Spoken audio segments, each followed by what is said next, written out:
여러분, 천국은 어떤 곳일까요? 우리가 지난주, 지지난주 천국에 대한 이야기를 참 많이 했는데 여러분은 천국을 어떤 곳으로 생각하십니까? 아마 천국 하면 제일 먼저 떠오르는 것이 안식, 아무 일도 하지 않고 그냥 평안히 쉬는 곳, 가만히 앉아서 대접받는 곳, 뭐 이런 생각이 들지 않으시나요? 지난주에 저희 딸내미 친구가 키우는 강아지가 이제 강아지 나이로는 100살이 넘어서 언제 이제 떠날지 모르겠다. 그런데 강아지는 천국 가느냐? 이렇게 질문을 받았다고. 그래서 참 많은 생각을 했노라 이야기를 하는데, 여러분, 천국은 어떤 곳일까요? 강아지는 못 가고 사람만 가는 곳일까요? 뭐 이렇게 애완동물이나 혹은 또 짐승들이 구원이 있다 없다, 이것을 말하기는 신학적으로 너무 복잡하고 어렵다고 생각합니다. 그러나 하나님이 창조하신 가장 아름다운 것들이 천국에 가득하다면 거기에 동물들도 식물들도 아름다운 것들은 당연히 있어야 마땅하지 않겠습니까? 또 천국은 어둠이 없는 곳, 낮만 있는 곳, 빛만 있는 곳, 이런 생각들을 또 많이 갖고 있습니다. 왜냐하면 어둠을 악하게, 빛을 선하게 보면 그런 생각을 할 수도 있지 않을까요? 그러나 제가 생각에 지금 몇 가지 생각나는 대로 나열해 보았지만, 우리가 천국에 대해서 안다고 생각하지만 사실은 우리의 상상력 속에 천국을 가두어 둘 때가 얼마나 많은지 모릅니다. 천국에 대한 가장 확실한 지식은 성경 안에서, 특별히 예수님의 말씀들을 통해서 분명하게 우리가 알 수 있다고 생각합니다. 회개하라, 천국이 가까웠느니라. 예수님의 이 공생의 시작 선포하심으로부터 주님의 메시지의 모든 주제는 도덕적, 철학적 주제가 아니라 천국에 대한, 하나님 나라에 대한 이야기들이 주된 내용을 이루고 있습니다. 천국은 우리가 가보지 않았기 때문에 사실 우리에게는 막연하고 상상 속의 곳일지 모르지만, 예수님은 천국에서 오셨고 천국을 수많은 비유로 설명하셨고, 또 이 땅의 제자들을 통해 천국 복음을 끊임없이 전하게 하셨습니다. 예수님에게는 오늘 본문 마지막 절의 표현처럼 인자가 온 것은 섬김을 받으려 함이 아니라 도리어 섬기려 하고 자기 목숨을 많은 사람의 대속물로 주려 하려 함이라. 예수님이 땅에 오신 목적은 우리에게 천국을 주시기 위해서 주님께서 친히 우리를 위한 대속제물이 되셨다라고 말하고 있지 않습니까? 예수님에게 있어서 천국은 자기를 온전히 내어주기까지 실제적이고 그리고 중요한 곳이었다라는 것입니다. 예수님의 비유 가운데 80% 이상은 천국에 대한 말씀들입니다. 오늘 본문은 사실 제자들의 다툼을 기록하고 있는 내용입니다. 그러나 천국에 대한 잘못된 이해 때문에 빚어진 해프닝이라고 말할 수 있습니다. 그러나 참 안타까운 것은 예수님의 제자훈련 말기에 터진 사건이라는 것이 의외이지 않습니까? 그들은 주님의 나라를 언급하고 있지만 정작 예수님이 그토록 말씀하셨던 천국에 대해 제자들조차 그 당시에 오해가 있었다는 것입니다. 어떻게 해요? 그들은 이 땅의 관점에서 가장 좋은 것을 천국에 대입해서 생각한 게 아니었을까요? 그들이 바라던 천국은 어떤 곳이었을까요? 자신들이 수고한 것에 대한 보상을 받는 곳, 그곳이 천국이라 생각한 것 같습니다. 예수님과의 3년의 공생애는 제자들 입장에서 분명한 포기요 또는 희생이라고 말할 수 있습니다. 주님의 나라가 임한다면 당연히 그 제자들이 그 나라에서 한 자리씩 차지하려는 것, 그것은 당연한 기대감이 아니었을까요? 근데 문제는 누구의 공로가 더 큰가? 누가 예수님 가장 가까이에서 모시고 섬길 것인가? 이것에 대한 견해 차이가 있었습니다. 제일 먼저 그 화두를 꺼낸 것은 예수님에게 두 아들을 보낸 세베대의 아내요 야고보와 요한의 어머니였던 이 살로메였습니다. 그녀는 두 아들을 데리고 예수님께 와서 절하며 당당하게 요구하고 있습니다. 나 이 두 아들을 주의 나라에서 하나는 주의 우편에 하나는 주의 좌편에 앉게 명하소서, 임명해 달라는 것입니다. 역시 오늘이나 예나 이 엄마들이 자식을 위한 이 정성은 어느 누구도 말릴 수 없는 것 같습니다. 살로메의 이 간청이 있자 다른 10명의 제자들도 듣고 술렁이기 시작했습니다. 아니, 야고보와 요한이 우리보다 나은 게 더 뭐야? 우리는 함께 고생 안 했나? 뭐 이런 볼멘 소리들이 그 안에서 터져 나온 게 아닐까요? 누가 높은가? 서열의식이 서로 불편하게 만들고 다툼과 분노를 일으킨 것입니다. 사실 손뼉도 마주쳐야 소리가 나지 스치면 소리가 안 나는 것입니다. 이 야고보와 요한만의 생각이 아니라 다른 10명의 제자들도 똑같은 생각을 가졌는데 다만 말을 이 야고보와 요한이 먼저 꺼낸 것이란 차이만 있었던 게 아닐까요? 이 천국이라는 표현은 장소적 개념으로 하늘나라라는 뜻이 강하다면 이 천국의 다른 표현으로 우리가 즐겨 쓰는 하나님의 나라는 하나님의 다스림, 통치하는 영역을 가리키는 뜻입니다. 우리가 주의 말씀에 순종하여 이 땅 가운데 살면 그 사람의 삶의 영역에 주의 통치가 임했다고 보는 것이 마땅한 것입니다. 즉 주님의 통치가 머무는 곳, 주의 주권이 미치는 곳이 곧 하나님의 나라라면 그의 제자들이 하나님의 말씀대로 순종하며 살아가는 그 어느 곳이든지 주님의 나라 이렇게 말할 수 있지 않을까요? 저는 하나님께서 이 땅에 교회를 통해 그리스도의 제자들을 통해서 천국을 맛보게 하셨다고 믿습니다. 물론 완성은 이 땅에서 되지 않을지 몰라도 비록 천국에서 우리의 불완전한 육신을 벗고 우리의 영혼이 주님과 같은 형상을 입게 될 때 그 나라에서 완성될 것입니다. 저는 오늘 말씀을 묵상하면서 오늘 말씀의 포커스를 우리가 이 땅에서 경험할 수 있는 천국을 어떻게 살아낼 수 있을까? 하나님의 통치, 임재하심을 온전히 어떻게 경험할 수 있을까? 이 부분에 대해서 말씀 함께 나누고 싶습니다. 첫 번째로 천국은 함께의 가치를 알 때 살아낼 수 있는 줄로 믿습니다. 이 세베대의 두 아들의 청탁 때문에 제자들이 불편하게 된 것은 이 두 제자의 우월 의식 때문에 다른 10명의 제자들이 비교 의식이 생겼다는 것입니다. 아마도 이런 생각이 밑바닥에는 보상 심리가 깔려 있는 게 아닐까요? 우리가 주를 위해 다 버렸는데 주님은 우리를 위해서 무엇을 주시겠습니까? 하나는 주의 우편에 하나는 주의 좌편에 앉게 명하소서, 그렇게 요구하고 있습니다. 그러나 이 세베대의 두 아들과 어머니 살로메가 천국에 대해 오해하고 있는 것은 무엇일까요?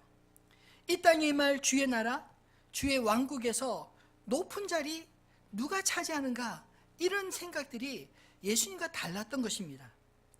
예수님은 이미 앞서 이 17절로 19절에 예루살렘에 올라가는 길에 주님이 당할 고난과 십자가의 죽으심 그리고 사흘 뒤에 있을 부활에 대해 제자들에게 구체적으로 분명하게 말씀하셨습니다. 근데 참 신기하게도 사람은 아무리 알려줘도 사실을 그대로 받기보다 내가 믿는 쪽으로 그것을 이해하고 받아들이려는 경향이 많다는 것입니다. 오늘 제자들 역시 그런 모습이 보이지 않습니까?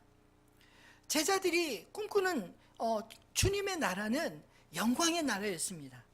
예수님은 십자가를 지시고 그 십자가의 죽음과 부활을 통해 이 땅에 임할 하나님 나라를 말씀하고 있는데 제자들은 고난과 십자가를 쏙 빼버린 채 영광만을 노래하고 있는 것입니다. 서열의식이라는 것은 나와 너는 다르다는 그 생각에서부터 나오는 게 아닐까요? 예를 들어 서열의식을 가장 잘 경험할 수 있는 것이 우리 남자 성도님들이 다 갔다 오셨을 군대에서 경험하셨으리라 생각합니다. 군대에 가면 이 장교와 사병의 엄격한 구분이 있습니다. 또 2등병부터 병장까지 계급이 구별되어 있고요. 심지어 같은 2등병끼리도 한 달 먼저 왔느냐 한 달 늦게 왔느냐에 따라서 선임과 후임이 결정이 됩니다. 내가 조금 더 빨리 왔다는 것이, 내가 부대의 공이 더 크다는 의식, 내가 너보다 더 많이 알고 있다는 그런 의식의 발로가 아닌가요? 세베대의 아들들, 이 야고보와 요한의 일로 다른 제자들의 마음이 몹시 불편해졌습니다. 말만 꺼내지 않았을 뿐이지 생각은 같았기 때문 아닌가요?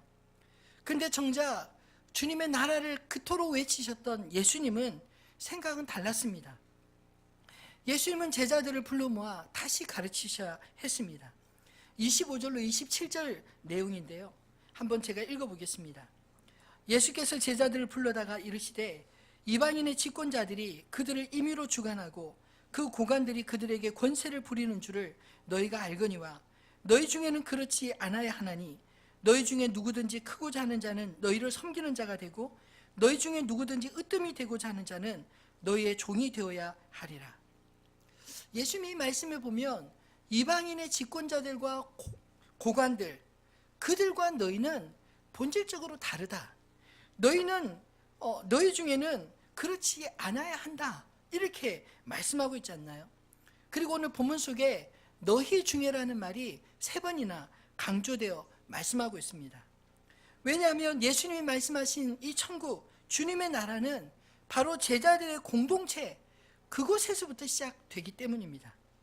이 너희는 비교의 대상이 아니라 함께하는 형제들, 동료들이라는 것입니다. 함께의 의미를 가장 잘 역설한 말씀이 고린도전서 12장의 말씀이라고 생각합니다. 사도 바울은 이 고린도전서 12장에서 주님의 교회를 우리의 신체의 몸으로 묘사하고 있습니다. 12절로 27절 말씀에 구체적으로 자세하게 이야기하는데, 제가 말하는 것보다 성경을 한번 같이 읽어볼까요? 한번 같이 읽어보겠습니다. 몸은 하나인데 많은 지체가 있고 몸의 지체가 많으나 한 몸인과 같이 그리스도도 그러하니라.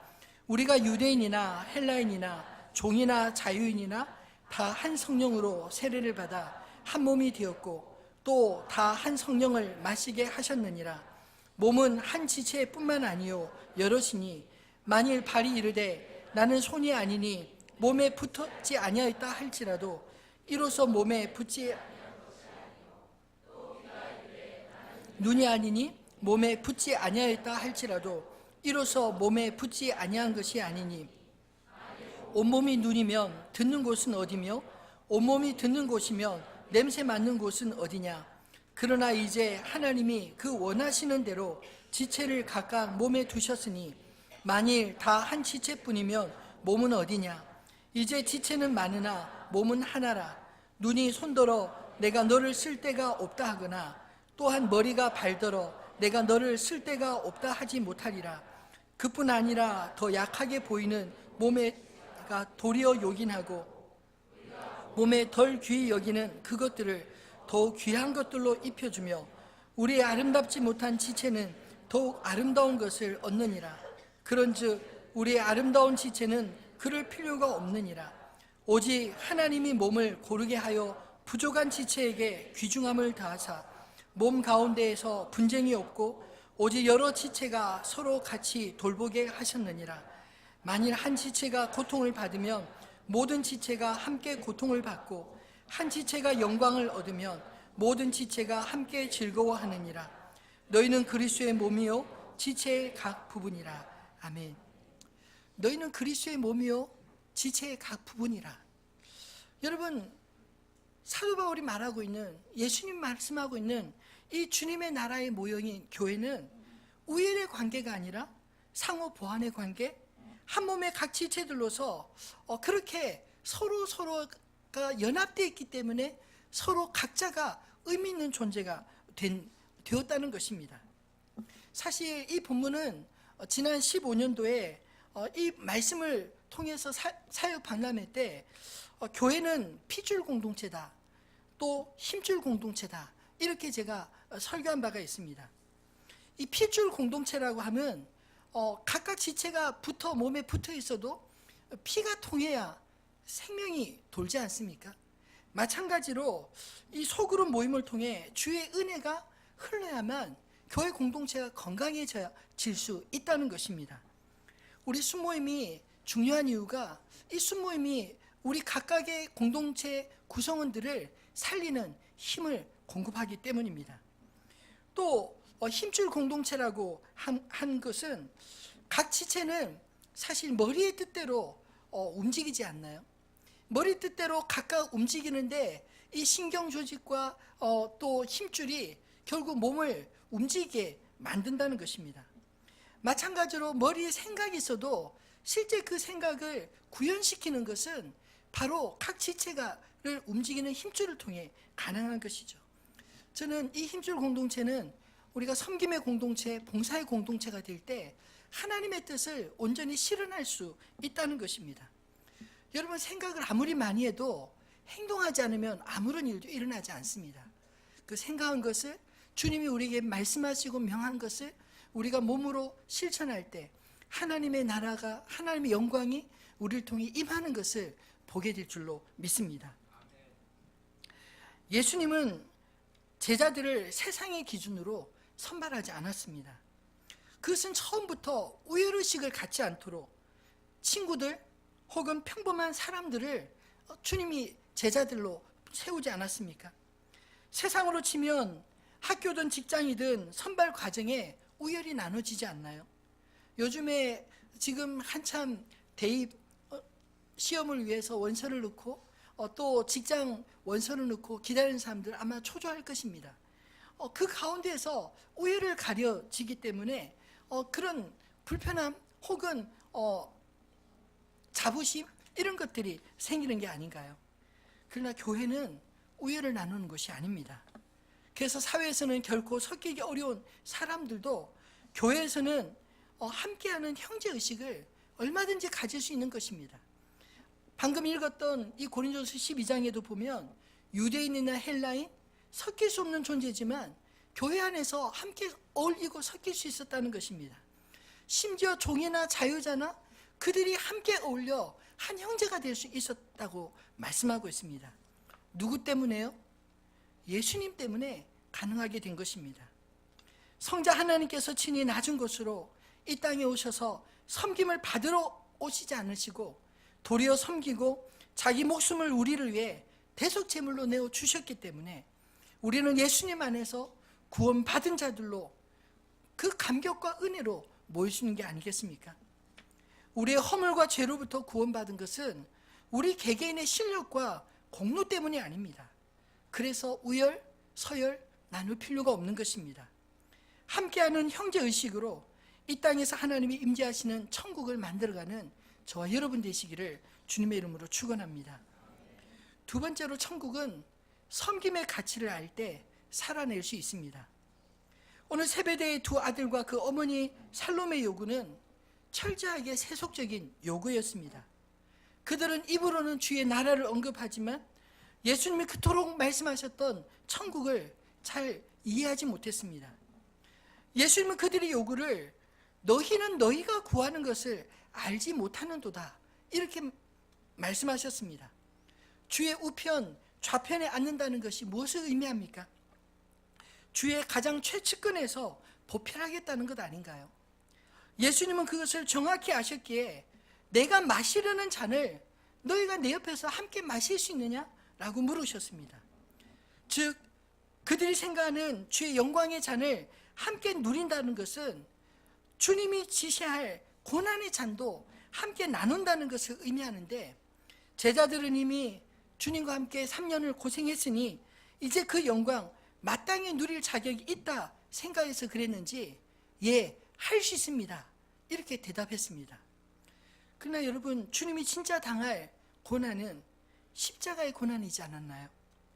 그들은 그 고난 앞에서 뿔뿔이 다 흩어지지 않았습니까? 그들이 생각하는 것처럼 쉽게 질 수 있는 것이 아니었다는 것입니다. 두 제자로 인해서 촉발된 이 불평과 원망을 주님은 제자들을 다시 불러 모아 다시 하나님 나라의 가치를 설명하는 것으로 오늘 말씀을 이어가고 있습니다. 이방인의 집권자들이나 고관들과 너희는 본질적으로 다른 가치로 살아야 한다 이렇게 말씀하십니다. 세상은 섬김을 받는 자가 섬기는 자들보다 크다고 일컫지만 으뜸이 되는 자가 있으면 또 그렇지 못한 자들이 있다고 말을 하지만 하나님 나라에서는 섬기는 사람이 섬김을 받는 사람보다 크다고 말씀하셨습니다. 제가 곰곰이 묵상하면서 생각해 보니 이 하나님 나라의 가치와 우리 가정의 가치는 닮은 꼴이 있다는 생각이 들었습니다. 여러분 한번 생각해 보십시오. 부모가 자식을 섬기고 형제들 중에서도 마지 이 동생들을 챙기는 게 아주 자연스러운 게 아닌가요? 그래서 부모는 가만히 앉아서 집에서 놀고 그 어린 아이들이 밖에 나가서 일하면서 부모를 공양하는, 그게 맞습니까? 그게 더 이상하지 않나요? 이 동생들 위해 형 누나가 군림하는 거, 그 마지로서의 그런 돌보지 않고 그러면 부모가 그 마지를 꾸중하지 않나요? 사실 저희 집도 큰 아들, 아마 집집마다 큰 아들, 딸들이 있을 텐데 이 큰 아이들이 가장 많이 듣는 게 동생 좀 챙겨라, 이런 소리인 것 같아요. 그렇지 않습니까?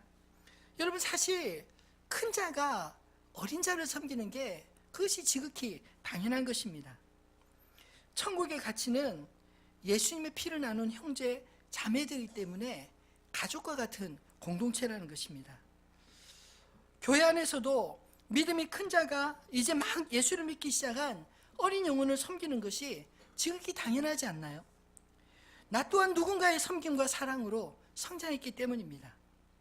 제가 사회훈련생과 그리고 세례교육 때 교육생들에게 신앙의 5단계에 대해서 우리 인생의 여정으로 설명해 준 적이 있습니다. 뭐 어디서 본 건 아니고요. 제가 그냥 상상해서 정리를 해보았습니다. 사실 똑같이 우리가 교회를 다니는 것 같아도 영적으로 보면 이제 막 예수를 믿고 예수님을 알게 된 사람부터 신앙생활 오래 해서 산전수전 다 겪은 그런 사람들도 있지 않나요?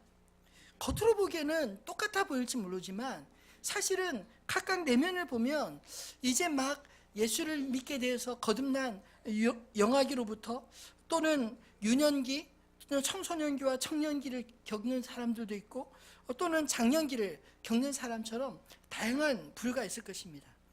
이 부류 가운데 첫 번째 이 신앙의 유아기는 사실 옳고 그름보다 사랑으로 품고 돌보아 소속감을 느끼게 해주는 그런 시기지 않나요? 이제 막 예수를 믿는 분에게 너무 많은 것 요구하지 마시기 바랍니다. 예수를 믿기 위해서 술을 끊어야 되고 담배 끊어야 되고 뭐 주일 이래야 되고 저래야 되고 이런 식으로 막 강요를 하다 보면 이거 다 지켜야 예수 믿을 수 있나? 이렇게 생각할 수 있지 않나요? 여러분 하나부터 10까지 모두가 생소한데 인내를 가지고 하나하나 챙겨주고 보살펴주고 옆에 있어주는 게 그분이 영적으로 성장할 수 있도록 돕는 게 아닌가요? 사실 어린 아이는 생각보다 빨리 자라고요. 옆으로 보면서 따라하면서 모방하면서 배우게 되는 것입니다. 또 신앙의 유년기가 있는데 보통 한 4-5살부터 시작해서 아마 한 중고 사춘기 시작될 그 무렵이라고 생각할 수 있습니다. 이때는 이제 하나하나 하나님에 대해서 알아가고 배워가는 시기입니다. 옳고 그름을 배우고 하나님이 기뻐하시는 것과 미워하시는 것이 무엇인지를 알게 됩니다. 성경의 율법의 기능은 우리 인생의 기준을 세우는 역할을 하기 때문에 대단히 중요합니다. 율법주의가 잘못된 것이지 율법 그 자체가 잘못된 것은 아니라는 것입니다. 여러분 기준이 있는 인생과 기준이 없는 인생 어떻게 같을 수 있겠습니까? 마찬가지로 이 유년기에는 하나님의 말씀을 배우고 옳은 것과 그릇된 것이 무엇인지 알아가며 자기의 인생의 가치를 세우는 시기입니다. 신앙의 청년기는 율법의 기준을 통해 다져진 기초 위에 영적인 자유함을 서서히 눈뜨게 되는 시기입니다. 요한복음 8장 32절에 진리를 알지니 진리가 너희를 자유롭게 하리라, 그렇게 말씀하지 않나요? 진리 대신 예수님을 알 때 우리 영혼이 참된 자유함을 누리게 되는 것입니다. 사실 학창 시절까지는 부모님 잔소리가 그치지 않지 않나요?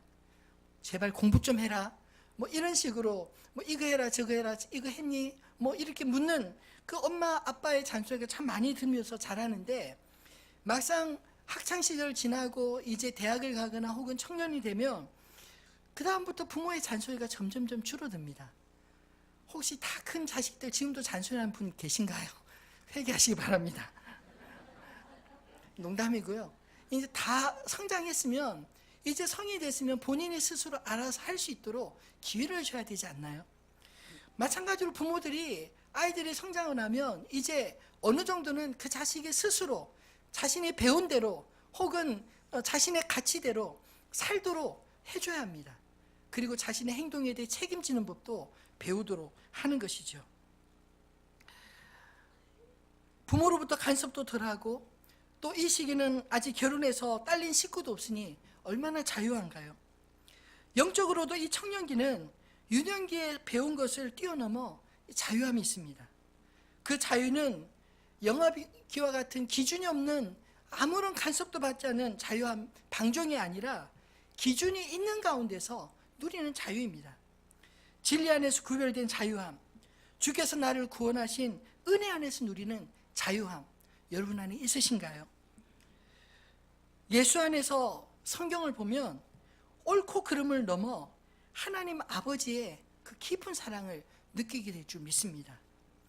그 사랑이 우리로 영적인 자유함을 누리게 하는 것입니다. 그 다음으로 신앙의 장년기의 특징은 헌신이라 말할 수 있습니다. 결혼해서 아이들을 낳고 부모가 된다는 것은 이 청년기의 자유를 박탈당한 같은 느낌도 들 수 있지만, 청년 때 결코 경험할 수 없는 가정의 행복함을 스스로 만들어가는 행복을 누리지 않나요? 이때는 정신적으로나 경제적으로나 사실은 하지만 그 자유를 이제는 자신을 위해 쓰는 게 아니라 자기가 사랑하는 누군가를 위해 희생함으로 그 사랑의 범위를 점점 넓혀가는 것입니다. 청년기의 이 자유함보다 이 장년기의 희생과 헌신은 좀 막힌 것 같지만, 사실은 그 사랑, 자기의 사랑을 자기의 범위에서 넓혀가는 것이, 그것이 장년기의 그 헌신, 희생이라 말할 수 있는 게 아닐까요? 여러분, 예수님은 십자가를 모르고 지시지 않았습니다. 오늘 본문에서도 말씀하는 것처럼 주님은 십자가를 지셔야 되는 줄 아셨고, 그것이 얼마나 힘든 줄 아셨지만 그 뒤에 있을 영광을 보셨기 때문에 묵묵히 그 십자가를 지신 게 아닌가요? 그 십자가 아래 자유케 될 우리를 위해 자신을 헌신하여 십자가에 죽으신 것입니다. 저는 교회 안에 영적인 장년기의 성도님들이 많아졌으면 좋겠습니다. 교회가 평안하고 안정될 수 있는 것은 사실 다음 세대 아이들이 많기 때문이 아니라 그들을 지지해주고 사랑으로 섬기는 어른들이 있기 때문에 교회가 튼튼하고 또 안정될 수 있는 게 아닐까요? 하늘빛 우리 교회가 1인 1봉사를 강조하면서 봉사를 독려하고 있는 것은 다 성숙할 때까지 기다려서 봉사하라, 이런 뜻이 아닙니다. 다양한 사람들을 이해하고 나 또한 지금 한 단계 한 단계 함께 성장하고 있다는 사실을 기억하시라는 겁니다. 우리 교회는 중등부, 고등부 학생들도 주일학교 스텝으로 봉사합니다. 바라기는 섬김의 가치를 알아가는 분들이 많아져서 하늘빛 우리 교회가 이 땅에서 천국을 경험하는 아름다운 통로가 되어지기를 소망합니다. 천국과 교회는 속성이 비슷하지 않나요? 섬김을 받는 자가 크지 않고 섬기는 자들이 큰 자입니다. 형제들 중에 마귀와 같은 심정으로 먼저 된 자들이 나중된 자들을 기쁨으로 섬길 때 우리 안에 하나님의 나라를 온전히 경험하게 되어질 줄 믿습니다. 또한 이 섬김은 일방적인 섬김이 아니라 상호적인 섬김입니다. 마치 몸 안에 각 지체가 일방적으로 일하고 섬기는 게 아니라 서로 연합하여 서로를 유익하게 하고, 그리고 온전히 몸을 온전히 세우는 것처럼 그런 유기적인 연합체라는 것입니다. 마지막으로 이 영적인 노년기는 저는 완성기라고 부르고 싶습니다. 완성기는 주님 앞에 갔을 때 이 땅의 모든 수고를 마치고 우리에게 맡겨주신 달란트를 주님 앞에 결산할 때 착하고 충성된 종이라 주님 앞에 칭찬받으며 주님의 영광에 들어갈 그날을 우리가 소망하는 것 아닌가요? 우리 안에 이 소망이 있기 때문에 장년기의 수고로움과 헌신을 견디고 감사와 기쁨으로 소망을 위해 일할 수 있는 줄로 믿습니다. 말씀을 맺겠습니다. 저는 교회는 이 땅의 천국이라고 믿습니다. 사실 하나님께서 우리에게 말씀하신 이 천국은 우리가 이 땅에서 분명히 믿어지고 그리고 그것을 소망할 수 있어야만 그 천국이 우리에게 의미가 있고 준비되어지지 않나요? 하나님은 우리에게 이 땅에서 주님의 몸된 교회를 통하여 천국을 맛보게 하십니다. 비록 불완전한 존재들이지만 하나님을 사랑하고 하나님 안에 믿음의 형제 자매들을 용납하고 사랑함으로 이 안에서부터 주님의 뜻을 경험하고 주님의 뜻을 우리 안에서 훈련하는 자들이 궁극적으로 주님 안에서 온전하게 이루어질 그 나라를 기대하고 사모하며 그 나라를 간절히 갈망할 수 있지 않겠습니까? 바라기는 함께의 가치, 섬김의 가치를 아는 자들이 주님 안에서 이런 천국을 저 여러분 안에 풍성히 누리게 되기를 소망합니다. 천국은 섬김을 받는 기쁨보다 섬김의 기쁨을 아는 자들의 나라입니다. 천국은 높은 곳에 마음을 두기보다 낮은 곳에 하나님의 은혜를 흘려보내는 자들의 나라인 것입니다. 왜요? 우리 안에 주님이 왕이 되시기 때문입니다. 오늘 28절 말씀과 같이 우리의 왕 되신 인자께서 가장 큰 섬김으로 큰 자답게 우리를 위해 자신을 아낌없이 다 주셨기 때문에 우리가 그 하나님의 나라를 온전히 누리게 되는 게 아니겠습니까? 한번 생각해 보십시오. 섬기는 자가, 섬김을 받는 자가 많은 나라가 천국일까요? 서로 섬기는 자가 많은 곳이 하나님의 나라일까요? 후자가 아니겠습니까? 섬김을 피차 받으려고만 하고 자기 몸을 움직이지 않고 아무도 섬기지 않으려고 하는 그런 사람들만 모인다면 아무리 좋은 것도 황폐하게 되고 말 것입니다. 그러나 오늘 주님이 말씀하신 것처럼 섬기고 그리고 낮은 곳으로 주님의 사랑으로 살아가려고 애쓰는 자들이 많으면 많을수록 그것이 비록 작은 것이지만 그 은혜를 함께 나누는 기쁨을 아는 것, 거룩한 하나님의 나라가 되지 않겠습니까? 바라기는 하늘빛 우리 교회가 어린아이로부터 어른까지 천국의 가치, 함께하는 가치, 섬기는 가치를 알고 누리는 작은 천국이 되기를 주님의 이름으로 소망합니다. 오늘 이 말씀을 기억하면서 새로 나온 찬양이지만 아주 쉬워서 선곡을 했는데요. 연평안 시의 교회라는 찬양입니다. 한번 첫 소절 부르면 금방 따라 하실 수 있을 텐데 같이 한번 불러보겠습니다.